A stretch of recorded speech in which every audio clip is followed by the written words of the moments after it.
Hey, buddy, hit that subscribe. Just a sec for you, but it means the world to me. For the longest time, I thought my marriage was solid. Not fairy tale perfect, not Instagram cute, but stable. The kind of relationship you tell yourself is good enough when you've been together long enough that leaving feels scarier than staying. My name's Lena, and for almost 13 years, I believe I knew my husband. Turns out, I only knew the version of me he allowed to exist. My husband, Mark, worked high up in corporate tech, strategy, partnerships, big money conversations I was apparently never meant to understand. I had a job, too. I worked in brand marketing, helped companies shape campaigns, manage launches, grow audiences. It wasn't flashy, but it was real work. Still, somewhere along the line, my role in our marriage quietly shifted. I stopped being a partner and slowly turned into background noise. The support system, the woman who handled the house, smiled at events, and didn't ask too many questions. It didn't happen overnight. That's the messed up part. It was subtle. Mark got promoted, then promoted again. Suddenly, he was always busy, always tired, always handling something important.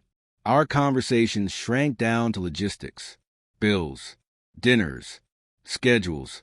I learned to stop asking how his day was because the answer was always the same.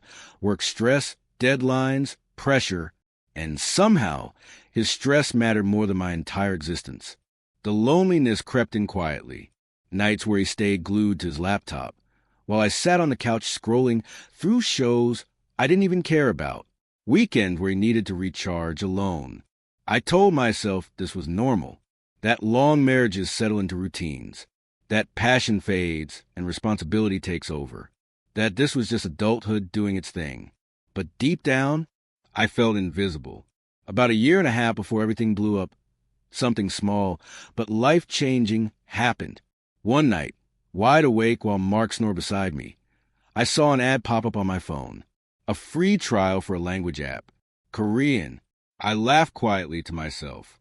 I'd studied it briefly in college, back when I had dreams that didn't revolve around someone else's calendar. I loved it. The structure, the culture, the way language opens doors to entirely different ways of thinking. On impulse, I downloaded it. At first, it was just curiosity, a distraction, something that felt like mine. But then muscle memory kicked in. Words came back faster than I expected. Sentence patterns made sense. Within weeks, I was hooked. While Mark worked late or half listened to business news, I sat at the kitchen table with earbuds in, quietly rebuilding a part of myself I'd abandoned years ago. I didn't tell him, not because it was some big secret, but because I already knew how he'd react. Years earlier, I'd mentioned wanting to take a short design course. He'd laughed, not cruelly, just dismissively, like I'd suggested learning magic tricks or something equally pointless. When would you even use that? He'd said. You already have a job. So I learned my lesson. My interests stayed private. Over time, Korean stopped being a hobby and started becoming a skill. I practiced daily. Podcasts, shows, video calls with tutors. By the end of the year, I could follow conversations comfortably. Not perfect, but fluent enough to understand tone, intention, and nuance. It felt empowering, like proof that I wasn't stuck, that I wasn't done growing just because my husband had decided I was.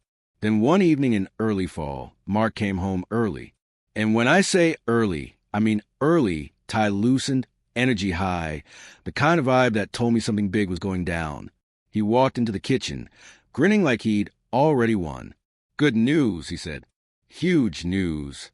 I looked up from the counter. Okay. We're close to locking in a partnership with a Korean firm. International expansion. Big deal. Their director's flying in next week, and I'm taking him out to dinner. I nodded, waiting. You're coming too. That surprised me. Business dinners usually didn't include me unless appearances mattered. He confirmed it without even realizing it. He asked if I was married. Optics. You know how it is. Yeah, I knew. Mark continued, already mentally planning everything. Just dress nice, be pleasant, smile. You won't need to talk much. He doesn't speak much English. I'll handle the Korean. My heart skipped. You speak Korean?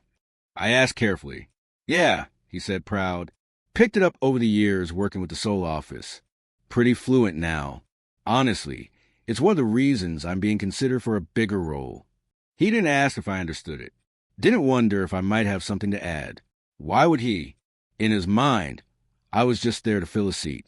That sounds great, I said, forcing a smile.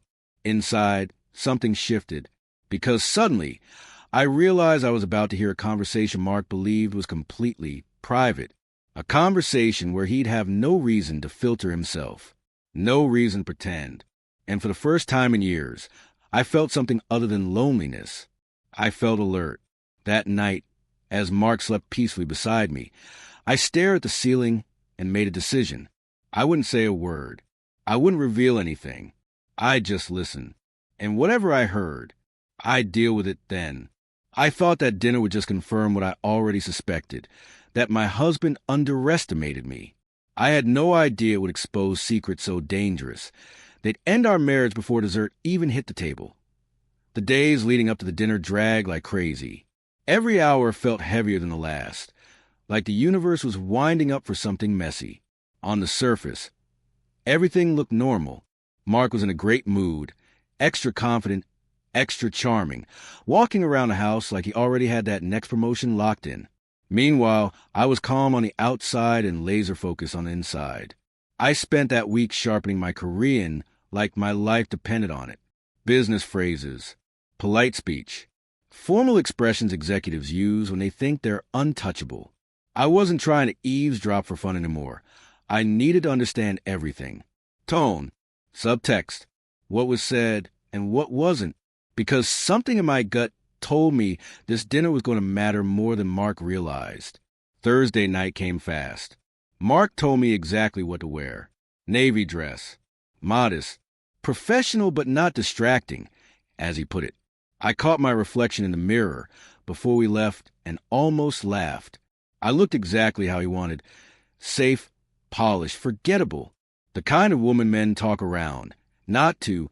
The restaurant was downtown, high-end, quiet in that intimidating way where the plates cost more than rent. Mark loved places like that. Power spaces. We arrived early, of course. He checked his reflection in his phone, adjusted his jacket, then turned to me. Just remember, he said, lowering his voice, let me handle the conversation. If he talks to you in English, keep it short. We don't want distractions. I nodded, biting back every thought in my head. The client, Mr. Han, was already seated when we walked in. Mid-50s, sharp suit, calm eyes that didn't miss much. Mark bowed slightly. I followed. They exchanged greetings in Korean, smooth and practiced. I slid into my chair, smiled politely, and did exactly what Mark expected. I played invisible. At first, the conversation stayed in English. Safe topics. Travel. The restaurant. Weather. Mr. Han's English was actually pretty good. Way better than Mark had suggested. But soon enough, the shift happened naturally. Menus came out. Wine was poured. And just like that, they switched to Korean. Mark's fluency surprised me. I'll give him that. He spoke confidently, comfortably, the kind of confidence that comes from believing no one else in the room can check you. They talked numbers, expansion plans, growth projections. I followed along quietly, nodding when they glanced my way, pretending I had no clue what was being said. Then Mr. Han looked at me and asked a simple question in Korean. What line of work are you in? Before I could even fake confusion, Mark jumped in. Oh, she's in marketing, he said casually, waving his hand like it barely mattered. Small company. Nothing serious. More like something to keep her busy. She mainly handles the home. My face didn't move. Not even a twitch. Inside, though, something cracked. 15 years of experience. Campaigns I'd led. Clients I'd saved. Reduced to a time filler. A hobby. I swallowed it down and kept smiling. Years of being underestimated had trained me well. As the dinner went on, I noticed something else. Mark wasn't just translating his personality into Korean. He was upgrading it. Louder confidence. Bigger claims. He talked himself up like he was the backbone of his company, casually taking credit for projects I knew were team efforts. Nothing outrageous, just enough exaggeration to feel slippery. Mr. Hahn listened. Polite, neutral, then the conversation shifted. Work-life balance came up. Family support. The kind of topic that reveals how someone really thinks. Mark laughed. To be honest, he said in Korean, leaning back comfortably, my wife doesn't really understand the business world. She's happy with a simple life. I handle the big decisions. Career, money, long-term planning. She's more supportive. Supportive. He kept going. It works for me. I don't need a wife with big ambitions or opinions complicating things. She looks good at events, keeps the house running, and doesn't interfere. Less stress that way. I tightened my grip around my glass. Mr. Hahn shifted in his seat, just slightly. His smile didn't reach his eyes anymore, but he didn't interrupt. Mark took that as permission. He started talking about the future, promotions, executive roles, how he'd been restructuring finances to stay flexible, moving money around, accounts I'd never heard of, all said casually, like bragging over drinks. My blood went cold. Then he laughed again and added something that felt like a punch to the chest. There's someone at work, he said quietly, almost joking. We've been seeing each other for a few months. She gets me. Same mindset. No drama. I sat frozen. Affair. Hidden money. A future plan without me. Spoken out loud while I smiled like a prop. Mr. Hahn clearly looked uncomfortable now. He redirected the conversation back to neutral business topics. His tone cooler, more formal. The damage, though, already done. The dinner ended soon after. In the lobby, Mr. Hahn shook Mark's hand, then turned to me. In careful English, he said, "It was nice meeting you, Mrs. Lena. I wish you the best." Something in his eyes told me he knew, or at least suspected. The drive home was quiet. Mark hummed, satisfied. That went great, he said. I think this deal's basically closed. I stared out the window, heart racing, mind sharp, because he had no idea. Not a single clue. That night, I didn't cry. I didn't scream. I made one phone call instead, and by morning, Mark's entire world was already starting to crack. When we got home, Mark acted like it was any other night. He kicked off his shoes, loosened his tie, and mumbled something about having a few emails to send before bed. Then he leaned over, kissed my cheek like muscle memory, and disappeared into his home office. Just like that. 12 years of marriage reduced to a reflex. I stood in the kitchen alone, the house way too quiet, my ears still ringing with everything I'd heard at that dinner. My reflection in the dark window didn't look broken. It looked focused, almost calm, and that scared me more than anger ever could. I walked upstairs, closed the bedroom door, and sat on the edge of the bed. My hands finally started shaking. I didn't cry. Not yet. Instead, I picked up my phone and scrolled to a name I hadn't called in years. Rachel. She was my college roommate. My ride or die before adulthood distance, and Mark's subtle comments about outgrowing certain friendships slowly pulled us apart. Rachel was a family law attorney now. Sharp, strategic, and, most importantly, someone who knew how men like Mark operated. She answered on the second ring. "Lena," she said, surprised, "is everything okay? It's late." "No," I said. My voice cracked on that single word. "I need a lawyer." Silence. Then, instantly serious. "Okay, start from the beginning." I told her everything. The secret language. The dinner. The way Mark spoke about me like I was furniture. The hidden money. The affair. Every word spilled out like poison I'd been holding in too long. Rachel didn't interrupt once. When I finished, my throat was raw and my chest felt hollow. "First," she said calmly, "breathe. You're not crazy, and you're not overreacting." I exhaled. "Second," she continued, "if he's moving marital assets without your knowledge, that's a big problem.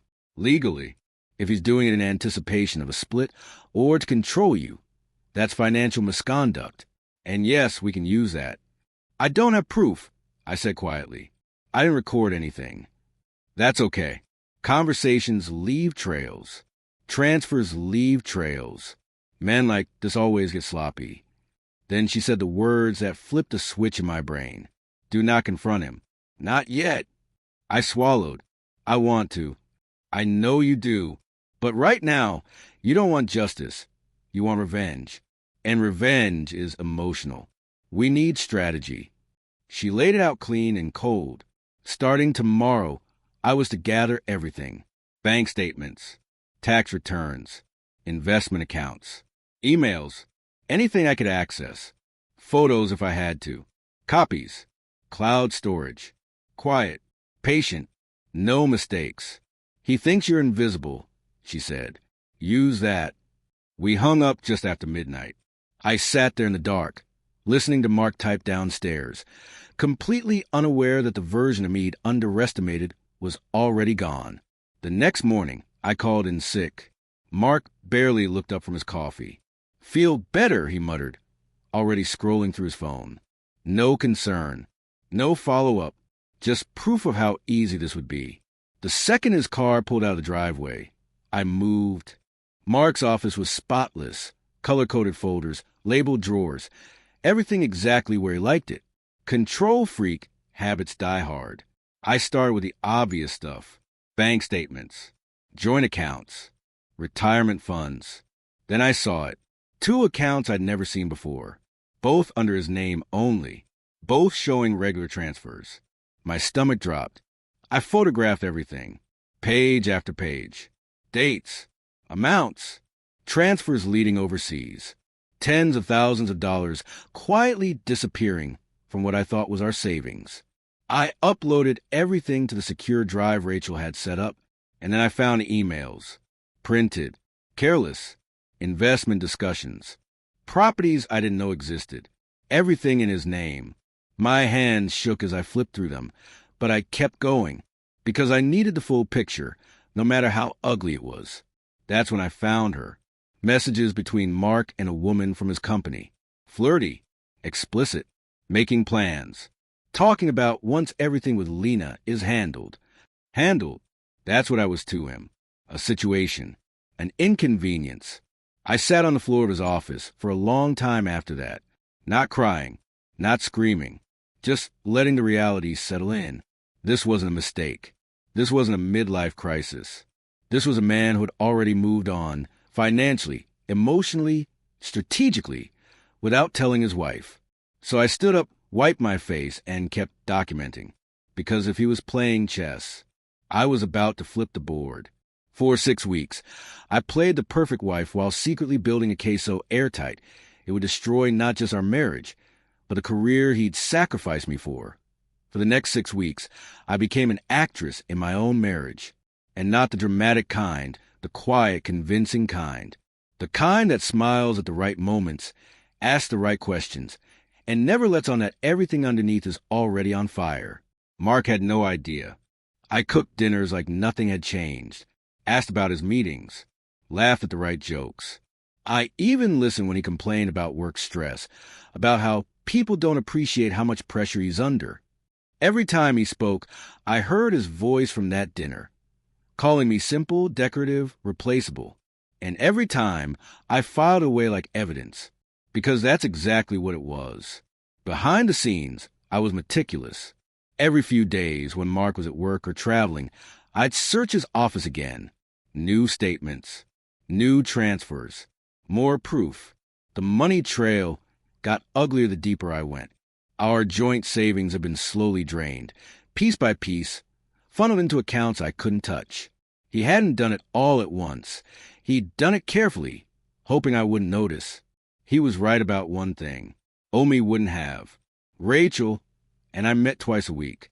Same coffee shop, same corner table. I'd slide my phone across with new photos, and she'd scroll silently, her expression sharpening every time. This is strong, she told me more than once. Stronger than he realizes. It wasn't just the money. Rachel had dug into Mark's company policies. Turns out, executives weren't allowed to maintain undisclosed offshore accounts. Conflict of interest violations. Ethical breaches. The kind of stuff companies go nuclear over. He's not just risking your marriage, she said one afternoon. He's risking his career. I didn't feel guilty. He'd already gambled everything the moment he decided I didn't matter. We picked a date. A Friday. Clean. Strategic. Divorce papers would be filed first. Quietly. Then the evidence package would land in his company's HR and ethics department. Not out of revenge. Out of necessity. If Mark controlled the narrative, he'd bury me financially. I wasn't giving him that chance. The night before everything went down, Mark was in a great mood. Too great.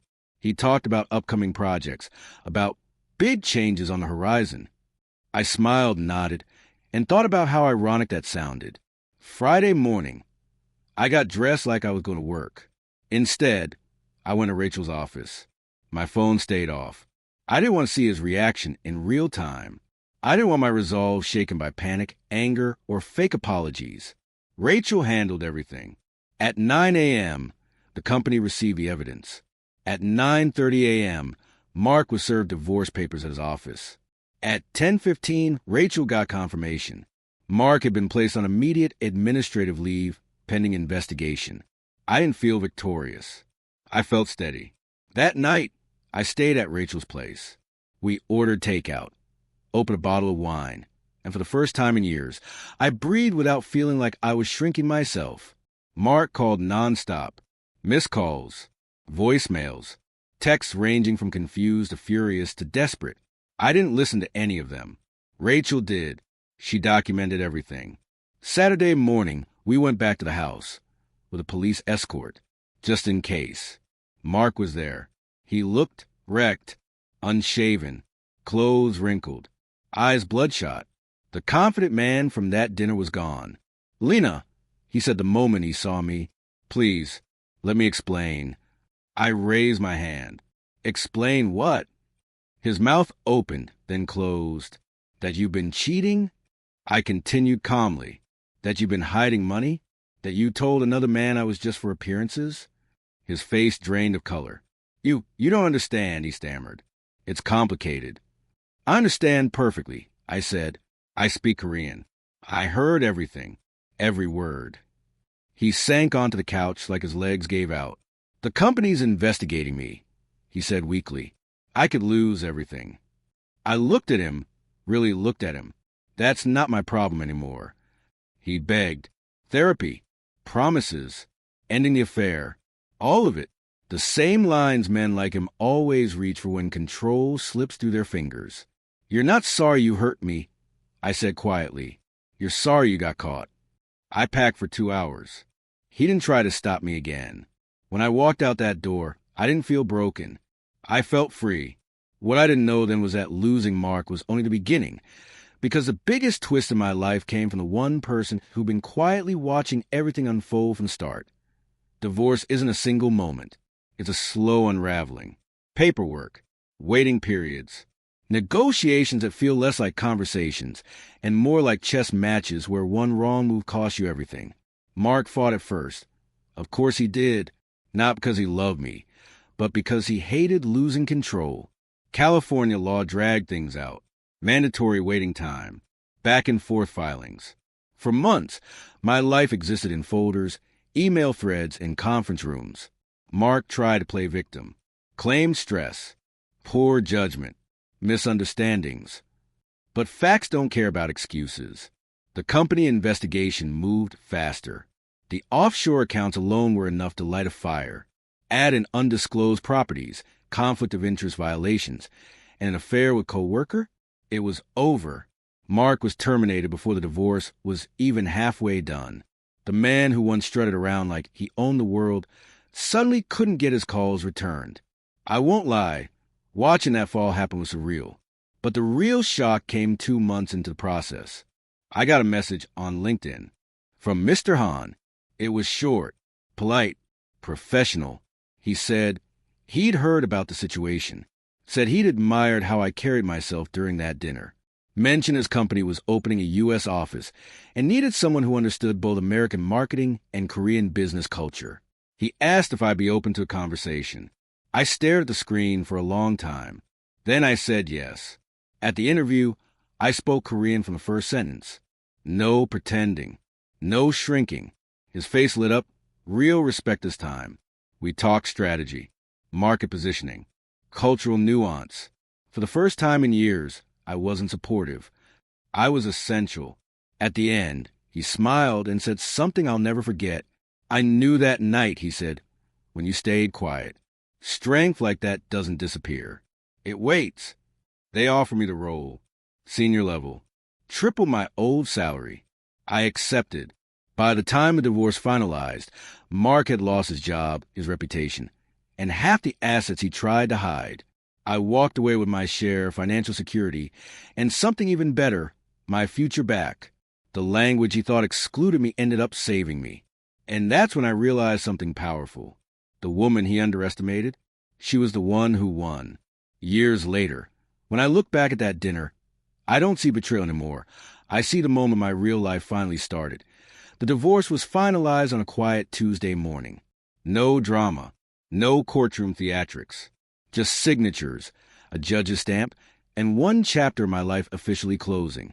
I walked out of that building alone, and somehow felt lighter than I had in years. Mark tried to reach out once after it was over. An email, long apologetic, full of words that came way too late. He said he hoped I was doing well, said he'd learn a lot. I read it once, closed it, and never replied. Some doors don't need to be reopened. Some chapters don't deserve an epilogue. My new job changed everything. I wasn't the quiet wife in the corner anymore. I was leading campaigns, managing teams across time zones, flying out for meetings where my voice actually mattered. I traveled to Seoul for the first time that year. Walked through streets I'd only ever seen on screens. Spoke the language freely, confidently, like it had always been mine. Because it was. And for the first time, I wasn't translating myself for anyone. The company respected me. My colleagues trusted me. No one laughed when I shared ideas. No one minimized my work or told me to stay in my lane. I wasn't support. I was strategy. Years passed. I built a career I was proud of. I dated here and there, had one serious relationship that ended peacefully when we realized we wanted different futures. And that was okay. I never felt the need to shrink again just to be chosen. I stayed close with Rachel. She joked that my case became her favorite story to tell junior associates. Proof that patience and preparation beat emotional explosions every time. Sometimes, late at night, I still think about that dinner. The way Mark spoke when he thought I couldn't understand. The confidence, the carelessness, the irony of it all. He believed language gave him power. He never realized it was giving me clarity. That night wasn't just the end of my marriage. It was the beginning of my life. So if you're listening to this and you feel invisible, if your dreams are dismissed, your voice ignored, your growth quietly discouraged, pay attention to that feeling. Learn something new. Build yourself in silence if you have to. Gather your strength. Find your people. And when the moment comes, don't explode. Execute. Because the glow-up they never see coming is the one that changes everything. That I'm older now. Wiser. The kind of older where you don't feel the need to explain yourself anymore. When I look back at everything that happened, it doesn't feel heavy the way it used to. It feels finished. Clean. Like a lesson fully learned. I stayed in that role for over a decade. The agreeable wife, the low-maintenance partner, the woman who didn't need much. And the wild part? Nobody forced me into it. I slowly agreed to it, one compromise at a time. One swallowed opinion. One postponed dream.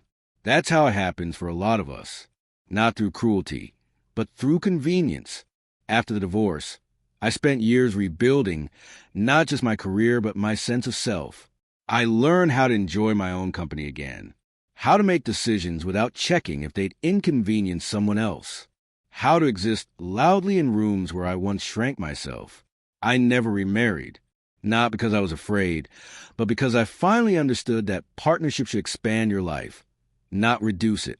I dated, loved, laughed, traveled, and lived fully on my own terms. That alone felt like victory. Every now and then, someone would ask if I regretted not confronting Mark at that dinner, not standing up, not calling him out in front of everyone. And I always gave the same answer. No, because silence, when chosen deliberately, can be powerful as hell. He walked away thinking he'd won that night, thinking he'd fooled everyone in the room. He had no idea the quiet woman beside him was already rewriting the ending, not with rage, not with drama, with precision. That language I learned in secret, I still study it, still love it. It reminds me that growth doesn't need permission. It just needs consistency. If there's one thing I hope you take from this story, it's this. Never confuse silence with weakness. Never assume someone isn't listening just because they aren't speaking. And never underestimate the person you've made feel small. Because sometimes, the quietest person in the room is the one holding all the power. And when they finally walk away, they don't look back.